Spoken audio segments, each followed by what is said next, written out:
një grup teknik që të monitorojë çmimet e tregut dhe të shohin realisht që a dilet me një pagë mujore normale në fund të muajit dhe çfarë dhe ku mund të ndërhyjë qeveria për ta bërë një gjë të tillë. Mund të jetë edhe bllokimi i çmimeve ose ngrirja e disa çmimeve të shportës që janë, të themi, disa ushqime që janë bazilare dhe elementare dhe të rëndësishme, të cilat në një farë mënyrë duhet të ngrihen me çmime të fiksuara, pse jo edhe për 6-9 muaj, të cilat në një farë mënyrë mund të ndihmojnë. Dhe nga ana tjetër, po absolutisht duhet të incentivojnë ato biznese që aplikojnë këtë formë, të themi, këtë formë mbështetje që duhet bëhet nga ana e qeverisë. Nga ana tjetër mos harrojmë që ka dhe është rritur shumë dhe përqindja e kredive të marra nga familjet për sa i takon dhe jo për të blerë gjëra të luksit, por për shpenzime të përditshme. Sipas të dhënave dhe të Bankës së Shqipërisë janë mbi 13%. Dhe vetëm nga viti i kaluar për shpenzime të prodhimit të brendshëm bruto.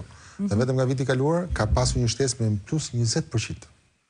Kjo është, të themi, edhe një sinjal tjetër këmbën alarm, e cila në një mënyrë qeveria duhet të ndërhyjë dhe të shohë se si mund të në një farë të incentivoj këto familje dhe të ndihmojë, sepse po flasim edhe për 100% të lartë që ato paguajnë kur marrin që përdorin kartë kreditit ose sepse jo dhe overdraftet dhe në një farë mënyrë kanë një kosto të lartë e cilat ndikon dhe në uljen e konsumit të këtyre familjeve, sepse në një farë mënyrë duhet të paguajnë për të mos qenë debitor ndaj bankave.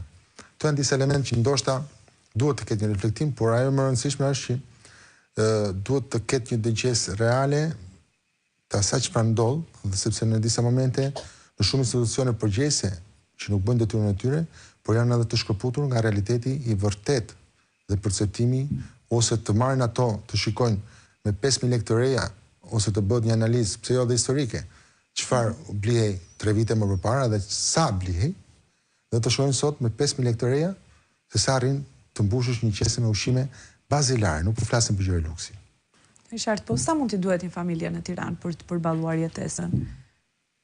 Atëherë, për sa tha për një familje me qira, siç e mori shembullin edhe Dorina. Mori shembullin Dorina, një familje që ka që janë për të paguar. Ka edhe 2 fëmijë që madje sikur ti ketë në shkollë publike, prap ka kostën e saj, sepse një 200 lekë të reja në ditë do t'ja lësh fëmijës të marrë një ëmbëlsirë, një gjë.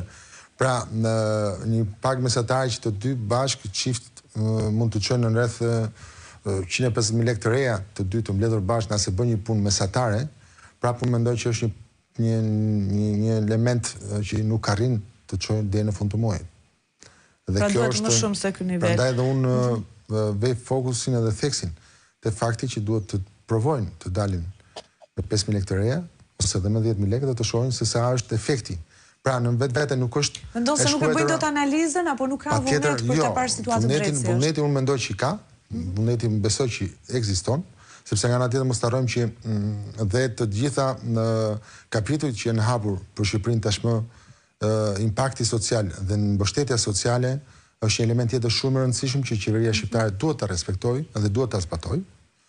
Dhe përsëris në letër kemi një rritje 82% në gati 12 vite dhe në çdo vend të botës, dhe po ta krahasojmë me vendet e eurozonës që kanë një rritje mesatare në 3-4% në vit, ti do të thuash wow, është fantastike, këtu është fush me lule.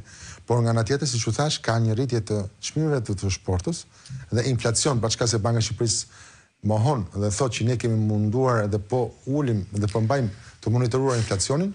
Një gjë e tillë është reale dhe është një gjë që është ditën me diell dhe në të gjitha, të themi, raftet e supermarketeve tona, ku shohim çmimet që janë nuk respektohet. Nga ana tjetër, duhet të ketë edhe një kontroll monitorim të çmimeve të tregut.